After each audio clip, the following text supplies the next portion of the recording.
오늘은 일부러 이쪽으로 올라왔습니다. 영상에 보니까 제 얼굴이 너무 크게 나오는 것 같아서. 아니, 그 농담이고, 코로나가 다시 또 재확산 분위기다 라고 해서 가급적이면 최대한 거리를 좀 더 떨어져서 있어야 되겠다라는 생각이 좀 들었었고요. 또 어쨌든 오늘 평소보다 더 많은 분들이 오실 것 같아서 사실은 이쪽에서 이분을 해야 되겠는데 거의 뭐 비슷하게 오셨네요. 괜히 지레 걱정을 해가지고 쓸데없는 걱정을 했습니다. 마스크를 끼고 되려나요? 괜찮을까요? 네, 알겠습니다. 제가 뭐 저만 답답하지 뭐 여러분들이 뭐 사실 크게 관심 없으시니까. 오늘이 이제 종려 주일입니다. 예수께서 제자들과 함께 이제 나귀를 타고 예루살렘에 입성할 때 많은 군중들이 승리를 상징하는 종려나무 가지를 흔들면서 환호했던 그런 날을 기념하는 주일이죠. 그리고 이제 오늘 내일부터 시작해서 토요일까지는 보통 우리가 이제 고난 주간으로 한 주간을 보내게 됩니다. 아마 어떤 기분이 들었을까 한번 상상을 해봤어요. 그러니까 예수께서 예루살렘 입성할 때 수많은 군중들이 막 그 종려가지를 흔들면서 환호하는 그런 모습들이 어떤 모습일까? 뭐가 있을까요? 아마 가장 대표적인 것은 2002년 한일 월드컵 때 그때 이제 수많은 사람들이 태극기를 들고 거리로 뛰쳐나와서 대한민국을 외쳤던 그런 분위기. 그 정도까지는 아니더라도 어쨌든 예루살렘은 아마 그런 어떤 승리의 열광에 어느 정도 좀 도취되어 있는 상황은 아니었을까라는 생각을 해보게 되었습니다. 그리고 예수님이 이제 예루살렘에 입성하신 다음에는 가장 먼저는 이제 제자들과 함께 한 주일을 보내지만 성 안에서 바리새인들이나 종교 지도자들과 열띤 논쟁을 벌이죠. 열띤 논쟁을 벌여서 어쨌든 성경에서 복음서에서는 예수님이 그들을 거의 논쟁으로 압도하시는 그런 장면으로 이렇게 나와 있지만 실질적으로는 예수님에 대한 어떤 그 살해 음모 혹은 살해 위협이 갈수록 더 커져만 가는 것을 우리는 알고 있습니다. 오늘 본문에도 3장 6절에서 바리새파 사람들이 헤롯 당원들과 함께 예수를 없앨 모의를 했다라고 이렇게 말씀하고 있듯이 아마 이제 사역 초기에도 이런 상황이니 실질적으로 예수님의 사역 이제 말기에는 훨씬 더 살해 위협이 커졌을 거라는 것은 우리가 다 직감적으로 알고 이렇게 느낄 수 있을 것 같습니다. 종교 지도자들과의 열띤 논쟁을 벌였고 그리고는 성 밖을 나오셨을 때는 성 밖에 있는 날 때부터 천성적으로 시각장애인으로 태어난 그분의 눈을 고쳐주시고 또 때로는 또 죽은 나사로도 살리시고 그리고 밤에는 사랑하는 사람들과 함께 베다니 예루살렘에서부터 그게 멀리 떨어져 있지 않은 베다니에서 함께 머무시면서 밤을 보냈습니다. 그리고 또 주중에 그 6월절이 다가오자 6월절 전날 만찬을 제자들과 함께 나누기도 했고 겟세마네 동산에서는 또 밤새 십자가를 앞에 두고 씨름하면서 기도하는 장면들이 성경에 나와 있습니다. 그리고는 기도를 마칠 무렵에 로마 군병들에게 체포가 되어서 약식 재판을 거쳐서 바로 십자가에 처형당하는 모습이 복음서에 가장 길게 설명이 되어 있죠. 사복음서가 있는데 사복음서 중에서 마태복음과 누가복음에는 예수님의 탄생 기사가 나와 있고 그리고 마가복음과 요한복음에는 예수님의 탄생 이야기가 없는 반면에 사복음서 전체에는 예수님의 순환 기사, 십자가 사건 그리고 부활 이야기는 다 등장하고 있는 것을 보면 초대교회는 예수님의 탄생보다는 예수님의 고난, 예수님의 십자가 사건 그리고 그분의 부활 이것을 훨씬 더 중요하게 여겼던 것으로 우리가 미루어 짐작할 수 있습니다. 십자가 처형되고 나서 예수께서는 또 니고데모와 아리마대 요셉을 통해서 예수님의 시신 장례가 치러졌고 그리고 안식 후 첫날이죠. 아무튼 이 첫날 십자가 차용 이후에 사흘째 되던 날 예수께서 다시 살아나셨다는 이야기들을 우리가 알고 있습니다. 따라서 우리는 이제 고난 한 주간을 어떻게 보낼 것인가, 어떤 방법으로 그리스도의 고난에 동참할 것인가, 뭐 이런 것들을 또 나름 우리는 또 굉장히 또 신실하신 분들이잖아요. 여기 또 모이신 분들이. 그러니까 다들 그런 고민들을 하실 거라고요. 이번 한 주간 어떻게 보낼까? 저는 이제 보통 한 3일 정도는 금식을 했던 것 같아요. 그러니까 제 몸매의 비결은 금식. 금식을 하기도 하고 또 때로는 한 주간 동안 여느 때보다 더 열심히 성경 읽기도 하고 그리고 또 뭐 요새는 이제 코로나 이런 것 때문에 뭐 특별 기도회 이런 거 못하지만 고난 주간에는 특별 새벽 기도회 뭐 이런 것들도 하면서 참여를 하기도 하고 그리고 실질적으로 막 이렇게 출석표를 만들어서 체크도 하고 이러면서 고난 주간을 보냈던 적들이 있었습니다. 그리고 요새는 또 이제 이 환경 문제가 심각해지니까 환경 살리기에 동참하기 위해서 사순절 기간에 탄소 금식 이런 것들을 하는 그런 이제 운동들도 벌어지고 있죠. 그래서 뭐 일회용을 좀 덜 쓰자, 일회용 안 쓰기, 혹은 일회용 덜 쓰기, 자가용을 덜 타기. 그래서 어지간한 거리는 걸어 다니겠다. 그리고 뭐 조금 더 거리가 되는 것은 자전거로 그렇게 해서 이동을 하겠다. 요새는 또 뭐 전기 충전 그런 길거리에 있는 게 뭐죠? 그게? 여튼 그런 카트 있잖아요. 뭐 그거 막 타고 다니는 사람들도 꽤 많이 있죠.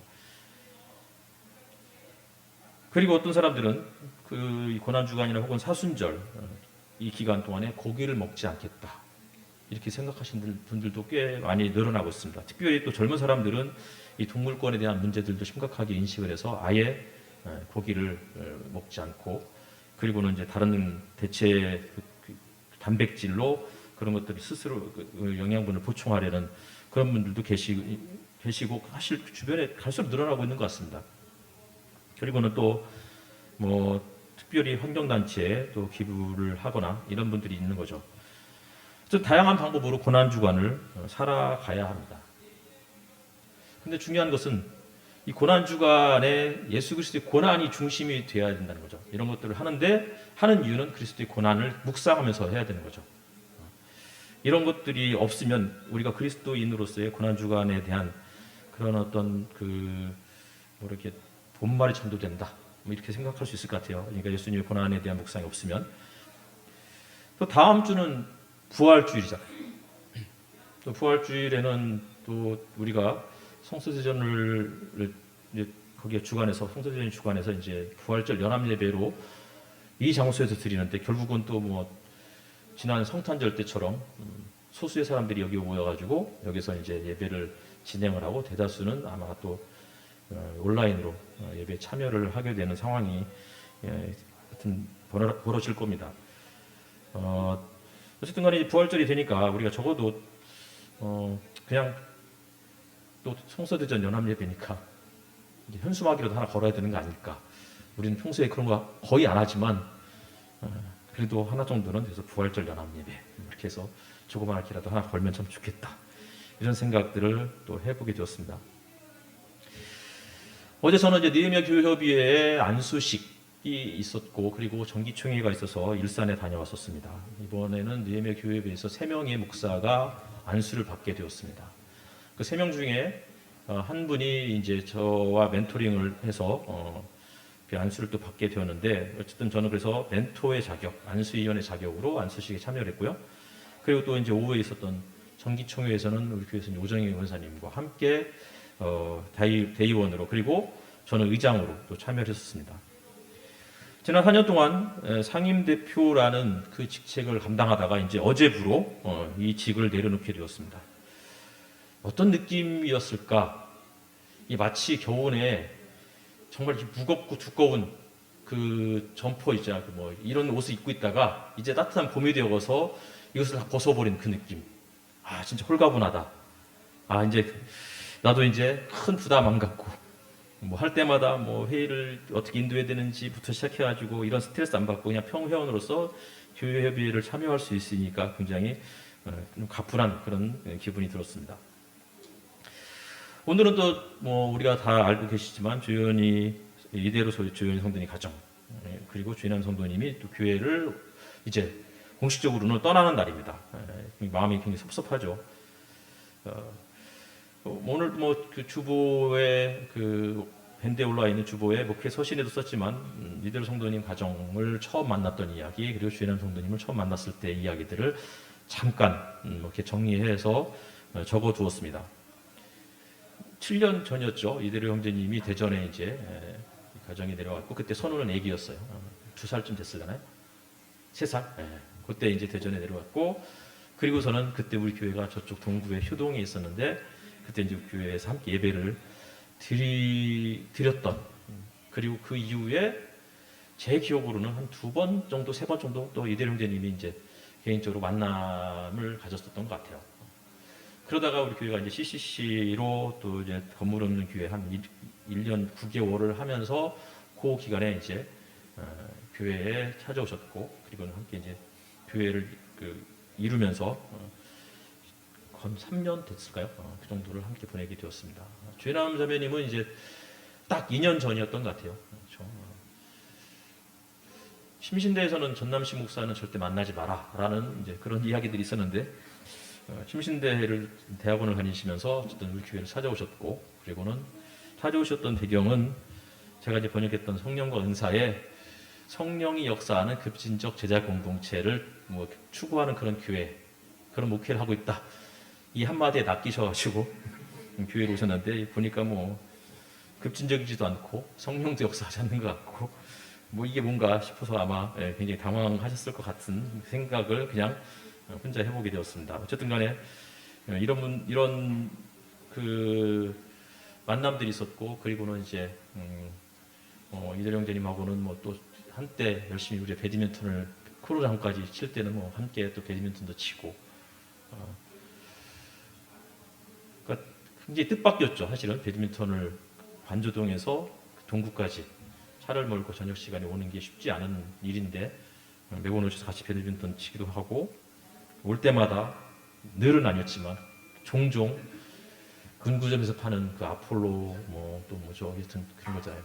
소라와형 과자 이런 거 있잖아요. 이런 거 들고 오셨을 때 한참 운동하다가 당 떨어졌을 때 그걸 먹는 그 기분, 너무 좋았는데 이제 그것을 먹을 수가 없게 된 가장 큰 아쉬움 중에 하나가 아닌가 생각이 들기도 하고, 또 주인남 자매님은 이제 신대원 3학년을 작년에 보내시면서 또 목회 실습을 해야 되는데, 이제 한 달에 한 번씩 저와 오전사님과 함께 목회가 뭔지 이제 이런저런 이야기를 함께 나누는 시간들을 또 보냈었습니다. 전남식 목사처럼만 안 하면 목회는 성공한다, 이런 이제 비결들을 조금 전해주려고 했는데 그게 잘 전달되었을지는 잘 모르겠습니다. 콤플렉스라는 단어가 있죠. 콤플렉스. 국어사전을 찾아보니까 자기가 다른 사람에 비하여 뒤떨어졌다거나 능력이 없다고 생각하는 만성적인 감성 또는 인식. 그러니까 내가 누군가에 비해서 조금 뒤떨어졌다 라고 생각하는 일시적인 감정이 아니고 만성적인 것. 꽤 오랜 시간 동안 이게 이제 늘 이렇게 작동하는 거죠. 그게 이제 콤플렉스다라고 얘기해요. 그리고 보다 좁은 의미로는 마음속에 응어리처럼 맺힌 감정. 마음속에 이제 응어리가 있는 거예요. 이걸 옛날에는 이제 특히 이제 어머니들은 화병이라고 많이 불렀던 것 같아요. 화병 때문에 못 살겠다. 그래서 특별히 이제 또 이 아버지들이 어머니들의 속을 워낙 많이 긁어 놓았으니까. 근데 어머니들은 어디 가서 하소연할 데가 없으니 교회라도 가서 이제 기도하기도 하고 그러면서 풀기도 했지만 또 풀리지 않는 경우들도 꽤 많았고, 그래서 이제 그게 굉장히 그 심각한 우울증처럼 찾아오는 이런 일도 있었습니다. 세상에 콤플렉스가 없는 사람 있을까요? 사람이라면 누구나 감추고 싶은 약한 부분, 다시 말하면 약점이 있기 마련이죠.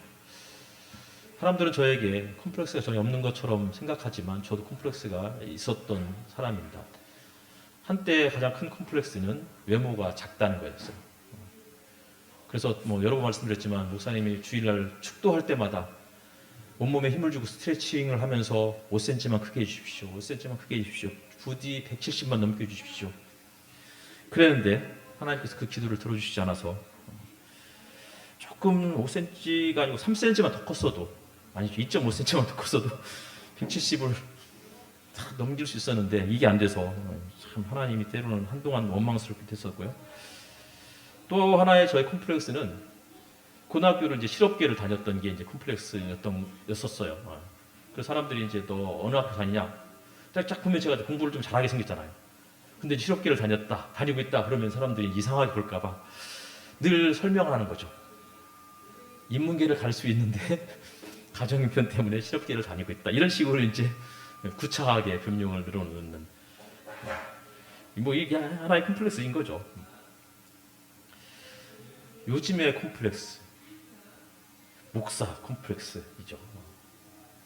목사가 계속 하울링이 생기네요. 목사이기 때문에 갖고 있는 어떤 콤플렉스. 요새 뭐 다 그누이 말씀 안 드려도 충분히 짐작하실 수 있을 것 같습니다.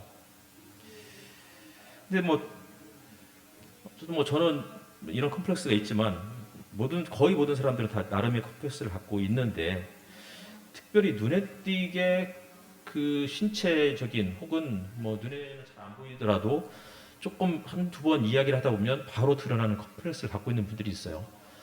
그런 분들은 낯선 환경을 굉장히 꺼려할 수밖에 없죠. 왜냐하면 낯선 환경에 들어가면 사람들이 자기를 바라보면서 시선을 집중할 것이고, 남들이 이목이 집중되는 것이 부담스러운 사람들은 이제 그런 자리를 가급적이 안 가려고 하는 거겠죠. 그러다 보니까 이 밥을 50년을 먹었는데 하루에 뭐 적어도 두세 개씩, 이건 계속 50년 동안 먹어왔을 거 아니에요. 그런데 이상하게 낯선 환경에서 딱 들어가면 그때부터 밥을 먹으면서도 실수를 하는 거죠. 괜히 젓가락질도 잘 안 되는 것 같고, 내가 이 젓가락을 잡았는데 이 젓가락을 잘 잡은 건가? 뭐 이런 생각도 들기도 하고, 얼굴에 아무것도 안 붙었는데 계속 혹시 얼굴이 뭐 김치국물에도 쳤나? 그러면서 자꾸 얼굴을 닦기도 하고, 커피를 뭐 수도 없이 마시는데 그날따라 커피를 자꾸 흘려. 이제 일종의 이제 그 나름의 컴플렉스를 갖고 있는 분들이 저지를 수 있는, 할 수 있는 그런 작은 실수들이라고 생각을 합니다. 컴플렉스를 가진 사람들 중에서 또 그렇기 때문에 낯선 환경을 꺼려하다 보니까 어떻게 해요? 사람들과 만남을 갖는 것을 계속 이제 주저하게 되는 거죠. 그러다 보면 외로움을 겪는 사람들이 더 심한 컴플렉스를 갖고 있는 사람들은 더 많이 겪을 거라고 생각이 듭니다. 특별히 이제 코로나 시대를 우리가 살아가면서 사람들과의 직접적인 접촉이 대폭 축소되고, 그러면서 그런 어떤 컴플렉스를 가진 사람들 중에서는 누구보다도 더 외로움을 호소하는 사람들이 생기지 않을까. 물론 어떤 사람들은 혼자만의 시간을 즐기는 사람들 있죠. 하루 종일 집에 있어도 전혀 심심해하지 않는 분들이 있어요. 오늘 일부 예배 때도 이제 말씀 나눔 시간에 누군가가 그런 얘기 하셨죠. 직장에 출근하기 전까지는 하루에 저녁에 자기 전에만 세수를 하거나 이틀에 한 번 세수를 했는데, 이게 이제 출근하니까 매일 아침마다 세수를 하는데 굉장히 기분이 이상하더라 라고 이렇게 말씀하신 분도 있었어요. 굉장히 저는 살짝 충격이었습니다. 저분이 그럴 분이 아닌데 이틀에 한 번 세수를 했다니 어떻게 저럴 수 있을까 싶었는데, 어쨌든 그냥 혼자만의 시간을 좋아하는 사람이 있는 거예요. 그냥 혼자 집에 있어도 심심해하지 않고, 그리고 그냥 혼자 산책하고, 혼자 자기를 위해서 요리를 하기도 하고, 뭐 책도 보고 음악을 듣기도 하고, 혼자 게임도 하고, 뭐 혼자만의 시간을 보내는 거죠. 근데 이런 분들을 만나면, 이런 분들은 이제 공통적인 특징이 뭐냐면, 오히려 사람을 만나면 더 에너지가 빠진다, 이렇게 이야기를 해요. 그냥 며칠 동안 쉬지 않고 외출하지 않고 집 안에만 머물러 있어도 전혀 우울하지 않는 사람들이 있는 거예요. 이게 사람인가? 라는 생각이 들기도 하지만 실질적으로 그런 사람들이 천성적으로 있는 거예요. 전혀. 네.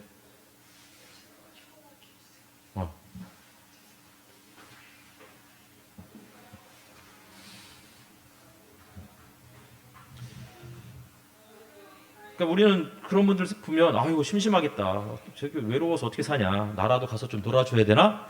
이런 생각하지만 그런 생각 전혀 안 하셔도 돼요. 그런 분들은 원래 그냥 그렇게 그것이 그냥 몸에 밴 분들이니까 천성적으로 그렇게 태어나신 분들이기도 하고.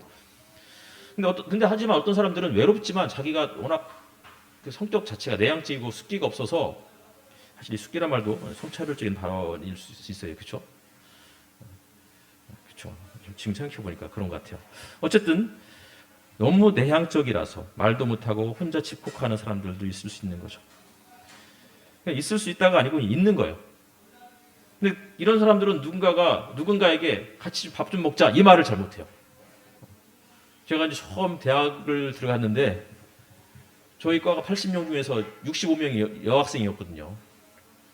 그러니까 밥을 먹자는 말을 못하는 거예요. 15명의 남자들 중에서 뭐 군대 갔다가 뭐 그 제대한 복학한 사람들 뭐 이런 분들도 있고 혹은 보통 우리가 예비역이라고 하는 이런 사람들하고 밥을 먹기도 참 어렵고 그래서 혼자 밥을 먹는 때가 참 많이 있었는데 혼자 먹는 것이 좋아서가 아니고 말할 수 없는 그런 말할 수 있는 용기가 없었던 거죠.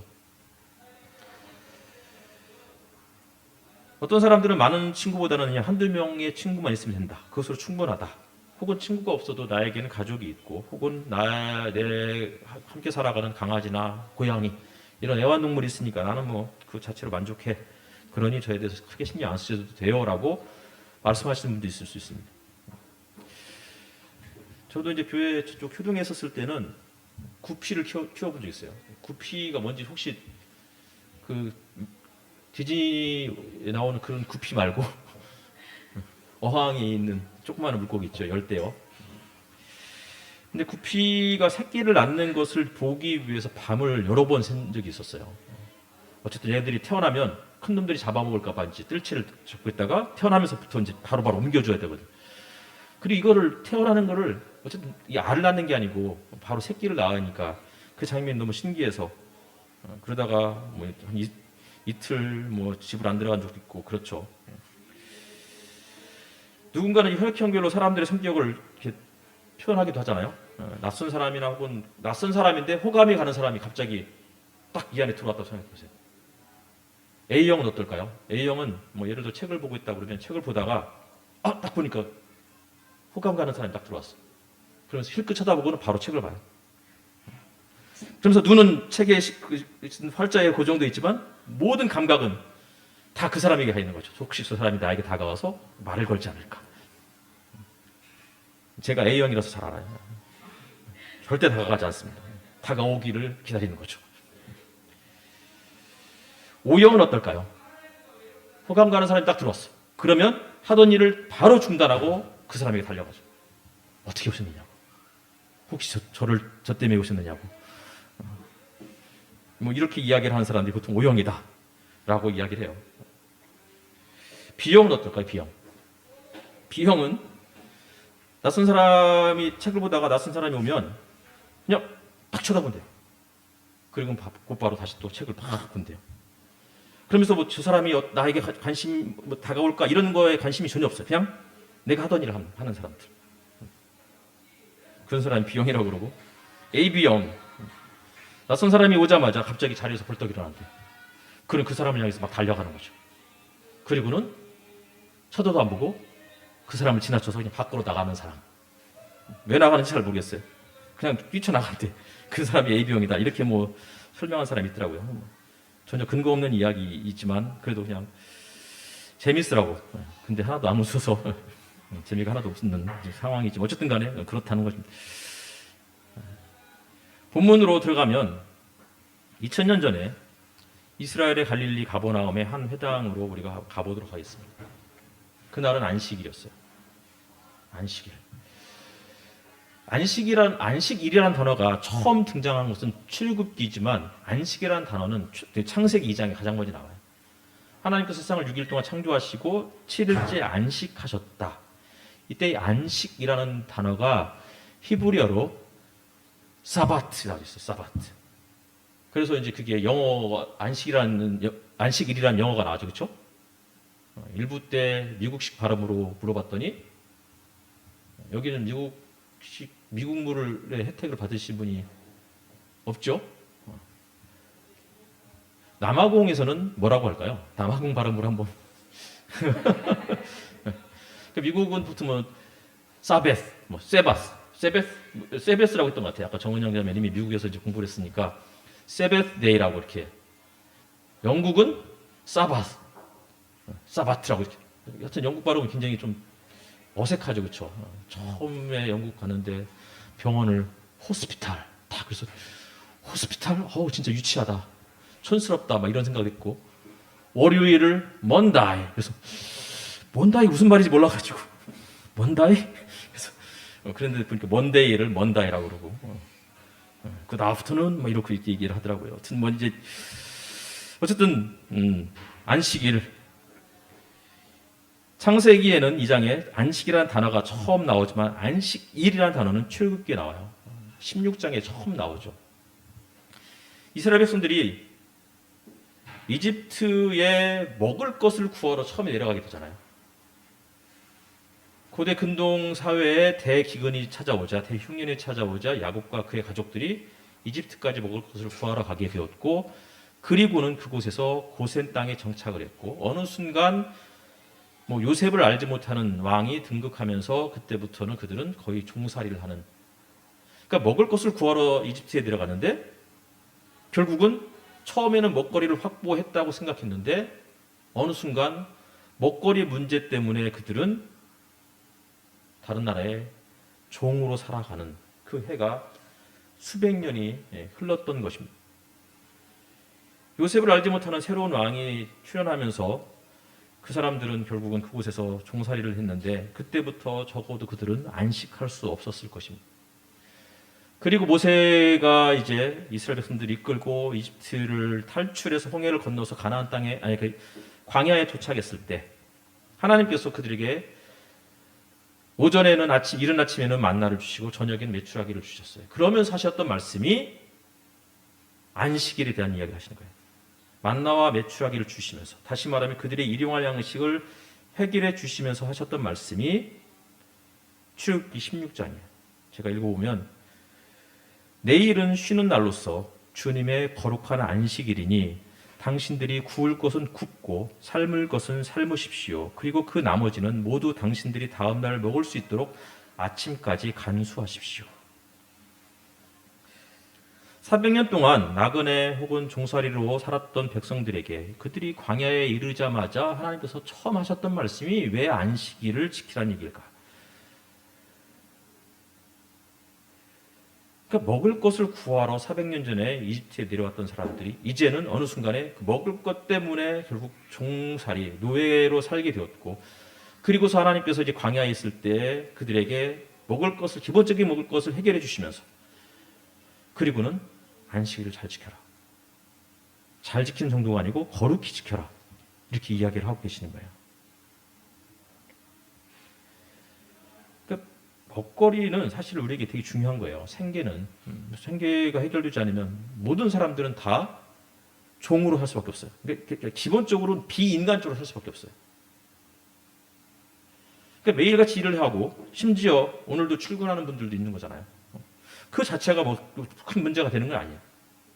제가 드리고 싶은 이야기는 오해하지 마세요. 오늘 주일날 교회를 안 오고 일을 하러 나갔다, 그래서 제가 그분을 비난하기 위해서가 아니고, 기본적으로 먹고 사는 데 있어서 주님의 거룩한 안식일, 이 거룩이란 말은 기본적으로 하나님에 대한 성품을 뜻하는데, 하나님의 성품을 내가 잃어버릴 만큼 그렇게 혹시 내가 거기에 집착을 하면 그때부터는 우리가 정말 탈출해야 되는 이런 상황들을 이야기하려고 하는 거예요. 그러니까 생계를 해결하기 위해서 일을 하는 것 되게 중요하다는 거죠. 누군가의 직원이 되는 것, 이것은 종업원이라고 우리가 한동안 이야기를 했잖아요. 종업원. 종업원의 종자가 뭐예요? 종이란 뜻이에요. 종. 말 그대로 누군가의 종이 된다.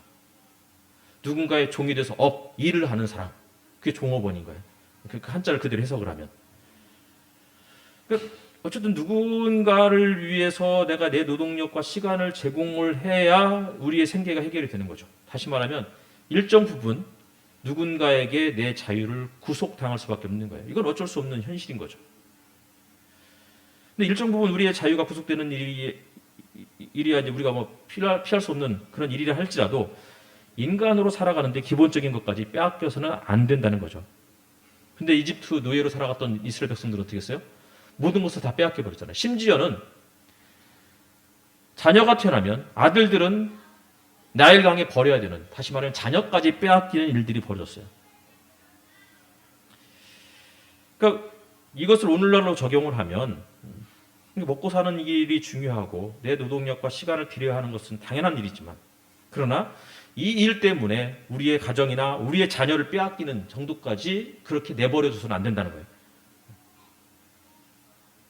말은 쉽죠, 그렇죠? 뭐 워라벨 뭐 이런 얘기 많이 하잖아요. 어쨌든 중요한 것은 거룩은 하나님의 성품이고, 일을 하면서도 그분의 성품을 유지하고 간직할 수만 있으면 그것이 바로 안식일을 거룩히 지키는 삶이 아닌가라는 생각을 하는 것입니다. 예수께서 안식일에 회당에 들어가셨습니다. 3장 본문 바로 앞에 부분에는 안식일에 대한 논쟁이 있었습니다. 그러면서 예수님이 정말 멋있는 유명한 말씀을 남기셨죠. 사람이 안식일이 사람을 위하여 생긴 것이지 사람이 안식일을 위하여 생긴 것이 아니다. 그러므로 인자는 또한 안식일에도 주인이다. 안식일을 거룩히 지켜야 하는데, 근데 이 안식일은 결국은 사람을 위해서 존재하는 것이다. 근데 사실은 우리가 안식하고 싶은데 안식하기 어려운 사람들이 대부분이잖아요. 그러니까 성경은 율법으로, 하나님의 말씀으로 정해놓는 거라고. 쉬어라. 휴일이란 말을 한자로 찾아보면 그렇잖아요. 그 사람인 자, 나무 목자, 그리고 날일 자잖아요.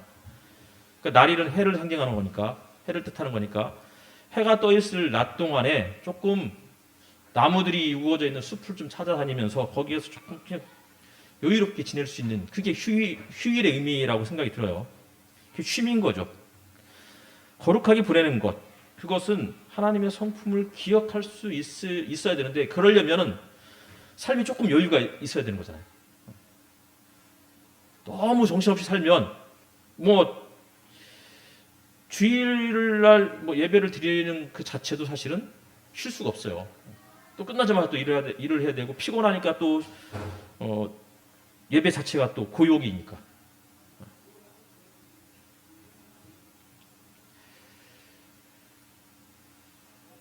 안식일에 회당에서 사람들이 모여들었습니다. 그런데 그때 한쪽 손이 오그라든 사람이 안식일 그 회당 안에 있었던 거죠. 다시 말하면 그는 손에 장애가 있는 사람이에요. 그런 분들 가끔 보신 적 있으실 거예요. 그렇죠? 저도 이제 가까운 사람 중에 태어나면서부터 한쪽 손이 장애를 갖고 태어난 분이 있었어요. 그분은 그냥 사시사철 늘 장갑을 끼고 다녔어요. 그리고 항상 긴팔을 입고 다니시고. 그리고 또 한 사람은 친구인데, 어렸을 때 그 끓는 물 주전자가 끓는 물이 엎어져가, 주전자에 끓는 물이 엎어져서 이쪽 팔뚝이 다 화상을 입은 사람이 있었어요. 근데 처음에 그 사실을 몰랐죠. 이제 공부할 때 만났으니까. 이 친구한테 이제 한여름에도 땀을 뻘뻘 흘리면서도 항상 긴팔을 입고 있어서 제가 물어봤어요. 왜 이렇게 더운데 반팔 입으라고. 그랬더니 이 친구가 이제 고민하다가 저한테 자기의 뭐 사연을 잠깐 이야기를 해주더라고요.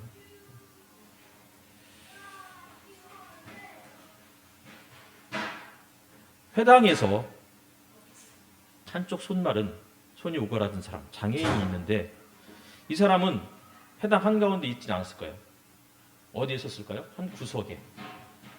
우리는 뭐 이렇게 충청도 사투리인지 잘 모르겠지만 구석탱이, 귀탱이 막 이런 얘기를 종종 썼는데, 그곳에 아마 있지 않았을까. 그런데 그것도 햇볕이 들지 않는 그늘이 이렇게 있는, 사람의 눈에 가급적이면 띄지 않는 곳에 홀로 일정 부분 거리를 유지하고 있었을 거라고 생각이 들어요. 다시 말하면 우리도 이곳에 이렇게 앉아 있잖아요. 근데 사실 이 교회든 어느 곳이든 공간은 일종의 정치적인 이것들이 작용을 하고 있는 거예요. 옛날에 뭐 그 어떤 분이 그런 얘기를 했었어요.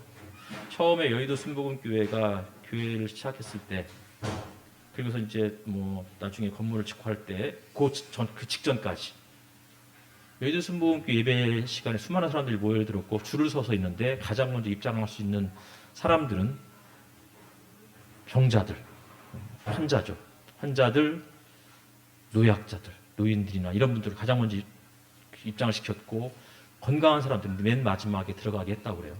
그런데 이제 어느 순간 교회가 커지고 건물도 의리의리하게 지으면서 이제 맨 앞자리는 장로석, 그리고 그 다음에 뭐 안수집사석, 이런 식으로. 그래서 그 안에 이제 교회가 일종의 보이지 않는 이런 어떤 그 담들이 이제 계층화되었다, 이렇게 이제 이야기를 하시는 분이 있었어요. 실질적으로 그렇게 했다고 하더라고요.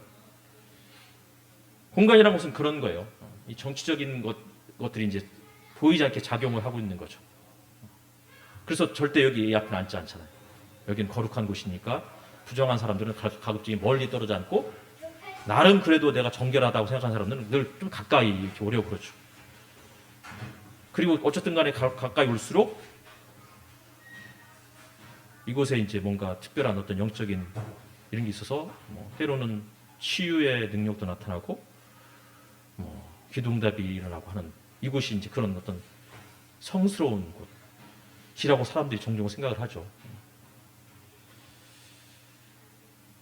한겨레 신문에 공간에 대한 이야기가 있었어요. 그분의 글을 잠깐 읽어드리면, 장소 또는 공간은 종종 특정 계층, 특정 부류만을 위한 곳이 되곤 한다. 장애와 비장애, 인종, 계층과 세대만이 아니라 젠더에 있어서도 결코 중립적이지도 않다. 젠더, 공간, 장소의 관계는 일상을 지배하는 정치다, 이렇게 얘기했어요. 그러면서 이제 한 예를 드는 게 지하철 안이었어요. 제가 이거를 지하철 안에서 읽었거든요. 근데 그 지하철 안에서 남자들이 항상 다리를 쩍 벌리고, 그러니까 남자들이 아니고 다리를 쩍 벌리고 앉아있는 사람들은 대부분이 다 남자다. 길거리에서 노상방뇨한 사람들은 대부분이 남자다.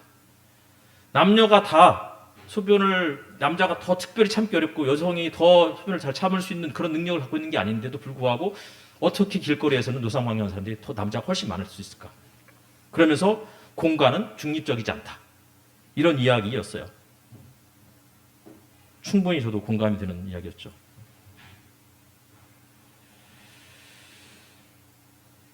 그러면서 항상 우리가 아이들을 키울 때 여자아이들에게는 항상 몸가짐을 잘해야 된다. 그럼 어렸을 때부터 아이들을 통제하죠. 몸을 통제하는 거죠. 그래서 이제 거기에 앤드리아 드워킨이라는 사람이 글을 인용을 했는데, 손상되지 않고 변경되지 않은 여성의 몸은 하나도 없다, 이렇게 이야기했어요. 모든 여성들은 태어나면서부터 여성이라는 이유로 어쨌든 간에 뭐 지금 옛날보다 지금은 훨씬 더 자유로워졌지만, 그러나 여전히 그렇게 변형되고 왜곡될 수밖에 없는 이 현실들을 이야기했어요. 회당이라는 것도 그런 곳이 돼버린 거죠.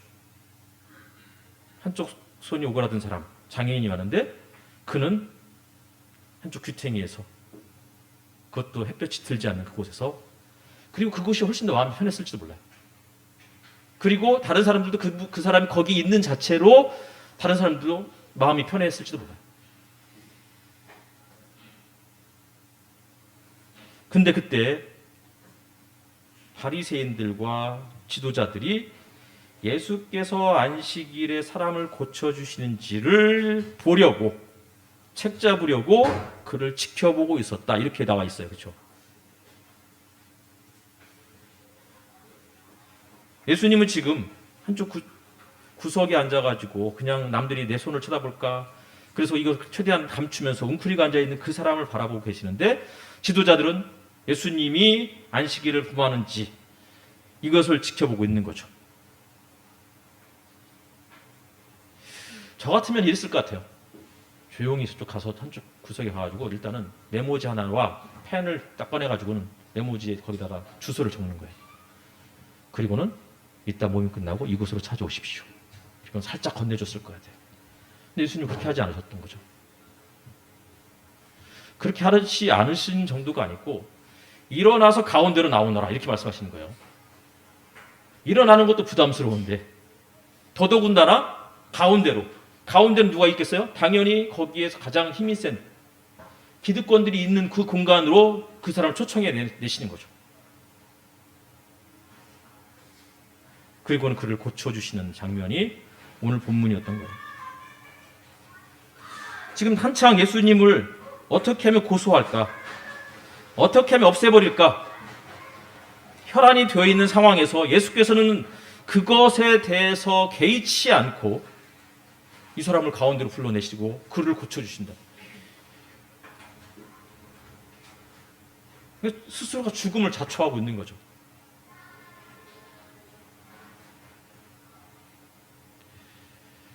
말씀드렸듯이 아까 그 사람은, 이 장애인은 그냥 한쪽 구석에 그 자리가 훨씬 더 편했을 거예요. 우리 교회 오면 항상 늘 같은 자리에 앉잖아요. 늘 그 자리에 앉아야 이상이 마음이 편해. 근데 예수님이 그곳을 벗어나서, 그곳에서 일어나서 이곳으로 나와라, 가운데로 나와라 이렇게 말씀하셨으니 그 사람도 불편하고 다른 사람들도 서로 불편하게 만드는 이런 상황들, 모두의 편안함을 깨트리시는 거죠. 일어나서 가운데로 나오너라. 다른 한글 성경을 다 찾아봤어요. 이 표현을 다른 데서 어떻게 번역을 했는지. 모든 번역은 다 반말이에요. 나오너라, 나오너라. 근데 심지어는 카톨릭 성경도 나오너라 이렇게 있더라고요. 그래서 카톨릭도 뭐 우리하고 크게 다르지 않네 라고 생각을 했는데, 분도 출판사에서 나온 200년 신약 성경, 신약 성서죠. 신약 성서에 보니까 이렇게 나와 있어요. 일어나 가운데에 서시오. 존댓말을 하시더라고요. 굉장히 마음에 들었어요, 이 표현이. 인격적인 표현. 말 한마디라도 좀 따뜻하게 해줘야 되는데. 이번 주간이 고난주간이 시작됐잖아요. 고난주간 때 여러분 어떻게 보내실 거예요? 말 한마디로 좀 따뜻하게 좀 해주었으면 좋겠는데. 내 주변에 스스로가 나는 밥을 같이 먹고 싶은데 같이 밥 좀 먹어줘요 이렇게 말하기가 쑥스러운 사람들도 있을 수 있는데, 그런 사람들을 먼저 좀 찾아가서 같이 밥 먹자. 이 말은 일어나 가운데로 서시오. 이거 사실 비슷한 말일 수도 있겠다라는 생각이 든 거죠. 안 친한 사람이잖아요. 분명히 만나면 한두 마디 안 할 거예요. 그동안 어떻게 지냈어요? 잘 지냈어요도 아니고 잘. 이게 이제 옛날에 제가 카이스트 거기 리더였는데 카이스트 학생들하고 만나면 두 글자만 해도 참 좋은데 항상 한 글자 쓰다 잘, 예, 끝이야. 근데 그런 분들하고 밥을 먹는 거 쉽지 않죠. 하지만 고난주간이잖아요. 말하고 싶지 않아서 말을 안 하는 게 아닌 거예요. 말하는 방법을 잘 못 배웠고 성격 자체가 그런 분들이고, 외로운데 외롭다는 말도 잘 못하고, 그런데 얼굴에 다 나 외로워 써있잖아요. 그런 분들에게 직접 찾아가서 만나자고 말하기 어려우면 카톡이라도 좀 보내면 되잖아요. 따뜻한 카톡 어떻게 보내면 따뜻할까요? 카톡 딱 보낼 때 따뜻한 익힘을 불어가지고 이렇게 보내야 따뜻한 카톡일지 여러분께서 뭐 충분히 방법을 찾아볼 수 있을 것 같아요. 지난주 수요 성경 공부 때 말씀드렸죠. 존 던이라는 성공의 사제이자 시인, 누구를 위하여 종을 울리나, 그분의 시 전체를 읽을 수는 없고요. 딱 한 줄만 읽겠습니다. 어느 사람이든지 그 자체로서 온전한 섬은 아닐지니, 어느 사람이든지 그 자체로서 온전한 섬은 아닐지니. 섬, 온전한 섬이라는 것은, 섬은 사방이 물로 둘러싸여 있는 곳이잖아요. 단절되어 있다는 거예요. 근데 이 존던은 그 당시에 16세기 이때 영국 전역에 퍼졌던 전염병이었던 티푸스, 그로 인해서 수많은 사람들이 죽어나갈 때 성당에서 누군가가 죽으면 종을 쳤어요. 그럼 사람들이 그 종소리를 들으면 어떻게 해요? 또 누군가 죽었구나 라고 생각할 때 존던은 그 종이 누군가를 위해서 종을 울리는 게 아니고 사실은 내 삶의 일부분이 떨어져 나가고 내 신체의 일부분이 떨어져 나가는 것 같은 것으로 생각해야 된다. 그런 취지에서 누구를 위하여 조를 이나 이 시를 썼던 거죠.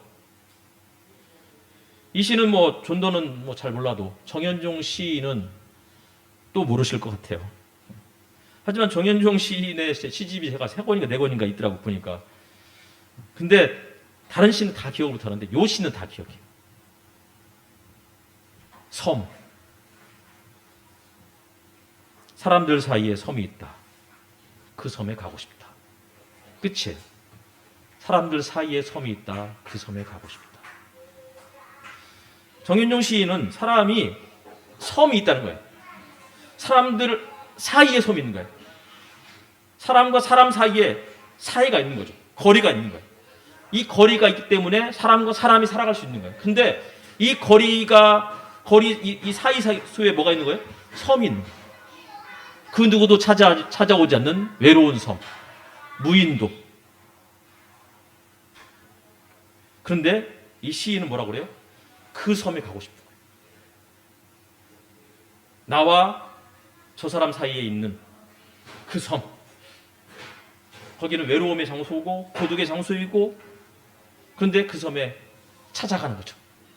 찾아가서는 저 섬을 무인도가 아니고 그냥 바로 간척 사업을 해가지고서 그걸 육지로 만들자 그런 뜻이 아니고, 한번 찾아가고 시간이 되면 또 나와야죠. 왜냐면 그 섬은 그 사람일 거니까. 그 사람 삶을 존중해 줘야 되는 거죠. 하지만 방치는 하지 말자는 거죠. 가끔씩 한번 찾아가서 같이 그 섬을 산책할 수 있는 이런 것들이 우리에게 필요하지 않을까. 방문객이라는 시도 다 많이 들어보셨을 거예요. 정현종. 사람이 온다는 건 실은 어마어마한 일이다. 그는 그의 과거와 현재와 그리고 그의 미래가 함께 오기 때문이다. 한 사람의 일생이 오기 때문이다. 사람이 누군가가 찾아오잖아요. 그러면 그의 일생이 오는 거라고요. 근데 그의 일생이 뭐라고 하냐면 부서지기 쉬운, 그래서 부서지기도 했을 그 마음이 오는 것이다. 이렇게 표현하고 있는 거예요.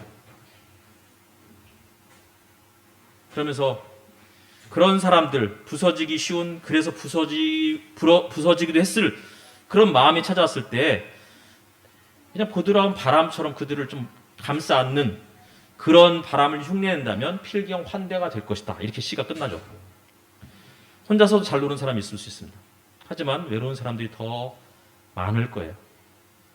사람들 사이에 섬이 있습니다. 그 사이, 그리고 그 사이에 존재하는 섬이 외로움을 낳는 것이죠. 하지만 그 섬에 나도 한번 가볼 수 있는 용기가 또 필요한 거예요. 내가 외롭다. 그러면 나 외로워 이렇게 말하진 못하더라도 이번 주에 나랑 밥 한번 먹을래. 뭐 이렇게 말할 수 있는. 그러면 그 말을 들으면 친하지도 않는데 갑자기 밥을 먹자고 그러냐. 부담스럽게. 무슨 뭐 어마어마한 무슨 스테이크를 사준 것도 아닌데. 그래도 제가 며칠 전에 한우를 얻어먹었네요. 그러니까. 이 이야기 하지 말라고 했는데 큰일 났다. 어쨌든 부서지기 쉬운, 부서지기 했을 그러한 마음을 좀 우리가 좀 부드러운 바람이 되어서 감싸 안는 그런 삶이 되었으면 좋겠습니다. 예전에 뭐 여러 번 말씀드렸잖아요. 홍세화 씨가 썼던 책 중에 정확하게 이 내용이 나는 파리 택시 운전사였다에 나왔는지 아니면 세네강은 좌우를 가르고 한강은 남북을 가른다. 이 책이 나왔는지 잘 모르겠지만 아마 후자였던 것 같은데, 시각장애인 아이가, 한국 아이가, 여자아이가 프랑스로 입양이 됐어요. 그리고 그는 중학교 때부터 하여튼 중학교 때까지 특수학교, 장애인 학교에서 공부를 했어요. 근데 그 아이가 이제 더 이상 특수학교가 아니고 일반 학교에서 공부를 하고 싶다. 그리고서는 프랑스에 있는 한 학교에 지원서를 냈죠. 그랬더니 프랑스에 있는 그 고등학교에서 이 아이의 입학을 유보시켜버렸어요. 유보시켰던 이유는 그 학교가 시각장애인을 위한 시설이 제대로 갖추어지지 않았으니 1년을 기다려주면 모든 시설을 다 바꾸겠다고. 그리고 실질적으로 1년 후에 그 아이를 입학을 시켰고, 그 사람이 지금도 프랑스에서 살고 있는 것 같아요. 실질적으로 그것은 프랑스의 이야기만이 아니고 제가 그 공부했던 그 LBC라는 학교에서도 휠체어를 탄 하반신 마비 그 장애인을 갖고 있는 분이 학교를 입학을 하자 갑자기 학교 전체를 다 폐쇄시켜 버렸어요. 3개월 동안. 폐쇄한 이유는 휠체어가 다닐 수 있는 모든 그런 것들을 턱을 다 없애버리기 위해서. 그리고 심지어는 2층밖에 안 되는 그 건물에 엘리베이터를 놨어요. 거기가 탁구대가 있는데 탁구를 맨날 거기서 탁구를 쳐야만 그래도 스트레스를 푸는데 3개월 동안 탁구장을 폐쇄하는 바람에 처음에 이해가 안 되는데 나중에 보니까 그 한 사람을 위해서. 지난주 주일날 오후에 표 목사님과 함께 이제 구강민 형제님의 사무실을 방문했어요. 사무실 회사 이름이 I2A. 뭐 영어로 뭐라고 막 했는데 무슨 말인지 하나도 모르겠는데 이거를 이제 다시 수요일날 다시 물어봤더니 I2A, I부터 A, 어덜트, 성인까지 모든 사람들을 위한 그런 기업이 되겠다. 원래 그런 뜻은 아닌데 이제 그렇게 나름 이제 재해석을 하신 거죠. 근데 그 중에 이제 여러 뭐 분들이 개발하는 제품들 이야기를 들었는데 가장 인상적이었던 것은 휠체어였어요. 휠체어 장애인들을 위한 휠체어 뭐 그거 다 있잖아요. 전동 휠체어 다 있고. 근데 그 휠체어가 그 장애인에 딱 맞게 높이가 자동으로 조절될 수 있도록. 우리가 요새 좋은 승용차를 타면 시트가 저대로 딱 움직이잖아요.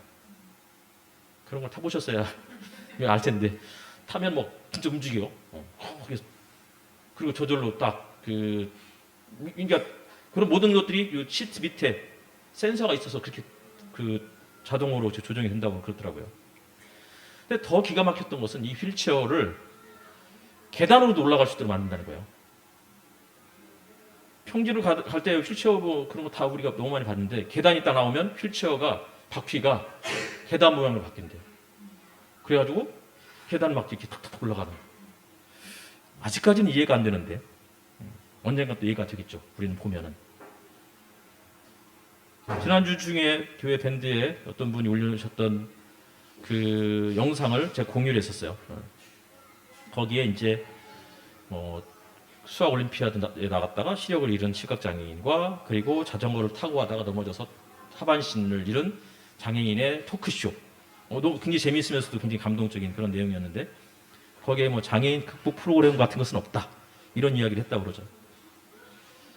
그러니까 장애인 극복 프로그램은 없어요. 단지 뭐가 있을 뿐이에요. 장애인들도 크게 어렵지 않게 활동할 수 있도록 분위기를 만들어주고 시스템을 갖춰주는 것. 그것은 가능하지 않을까. 제가 구강민 형제님의 그 이야기를 듣고 나서는 이분이 아이언맨을 만드는 토니 스타크 같은 느낌이 들었어요. 오늘 안 오셨지만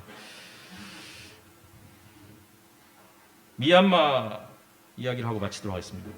미얀마의 사망자가 400명이 넘었었습니다. 460명인가였고 어젠가가 미얀마의 국군의 날 행사가 있었는데 90명 이상이 총기역으로 사망한 일이 생겼습니다. 지난주 시사인에 미얀마를 돕는 3가지 방법이라는 기사가 떴는데 3가지가 첫 번째는 시민연대 기금. 직접적으로 지금 돈을 전달해 줄 수 있는 방법이 굉장히 어렵다고 그래요. 하지만 그럼에도 불구하고 이미 코로나로 인해서 미얀마도 1년 동안 거의 뭐 생계가 지금 위태로운 상황에서 이제 2달 넘게 지금 이런 군부와 맞서 싸우는 수많은 시민들 그들이 경제적으로 그리고 의료적으로 굉장히 어려운 상황에 처해 있는데 그들을 돕는 사람들도 지금 이제 감시 체제에 들어가 있고 감시망에 들어가 있고 그럼에도 불구하고 그 사람들을 위한 기금들을 마련해서 전달해 주지 않으면 이분들 심각한 지금 상황에 빠질 수밖에 없다 이런 얘기를 했고 또 하나는 온라인 연대 활동 페이스북이나 뭐 트위터나 뭐 인스타그램 이런 쪽에다 계속해서 이 미얀마 사태들을 함께 공유하면서 그들을 위해서 국제사회의 현실들을 알리면서 압박을 해야 된다. 그리고 또 하나는 정부 대 정부로서의 어떤 지지가 있어야 된다. 근데 우리가 정부는 아니니까 우리가 할 수 있는 일은 1번과 2번 할 수 있는 거잖아요. 시민연대. 다음 주 주일날 부활절 연합예배를 드리는데 우리 부활절 때 우리가 뭐 사실은 헌금하자는 얘기를 해본 적은 없는데 제가 설교하면서 헌금하자고 했던 적이 기억이 진짜 거의 없어요. 근데 이번은 우리가 커피 한 잔을 좀 덜 마시더라도, 여기서 커피는 스타벅스를 기준으로, 자판 기능 말고 스타벅스를 기준으로 그 정도의 이상을 함께 나눠서 이것에 헌신하는 그 활동하시는 분들이 전달해 줄 수 있으면 참 좋겠다, 이런 생각을 했습니다. 고난주간 어떻게 보내실 건가요? 금식기도, 그동안 못 읽었던 성경을 빨리 읽으셔야 됩니다. 4월부터는 사도행전이 들어가요.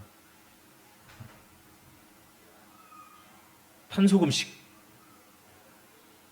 이번 한 주간은 좀 고기 좀 덜 드시고 좀 가까운 거리 좀 걸어 다니시고 이러면서 살았으면 좋겠습니다. 그러나 또 그 동시에 이런 것과 더불어서 우리 중에서 외로워하고 고독한 사람들 가까이 있잖아요. 그런 분들에게 먼저 함께 커피 한잔 하자고. 커피 못 마셔요? 그러면 밥이라도 먹자고. 이렇게 말할 수 있으면 참 좋겠다. 그리고 아까 말씀드렸듯이 따뜻한 카톡이라도 좀 보내자. 결국은 오늘 설교의 제목처럼 사람을 세우는 것은 용기가 필요한 거예요. 누군가를 이 안으로, 우리 중심으로, 주연급이 아닌데 조연급인데, 조연도 완전히 엑스트라잖아요. 근데 우리 교인들은 007 20편 다 연화대회를 볼 때 다 보지 않잖아요. 제가 나오는 장면만 딱 보잖아요. 딱 그것만 보면 되는 거잖아요. 그러니까 우리 중에 연약한 자들이 있으면 그분들을 가운데로 세울 수 있는 용기, 그를 중심으로 초청할 수 있는 믿음의 용기가 특별히 이번 한 주간, 고난 주간 살아가는 꿈 있는 교회 모든 성도들에게 도전이 되었으면 좋겠고, 그것을 실천하는 저와 여러분이었으면 좋겠습니다. 기도하겠습니다.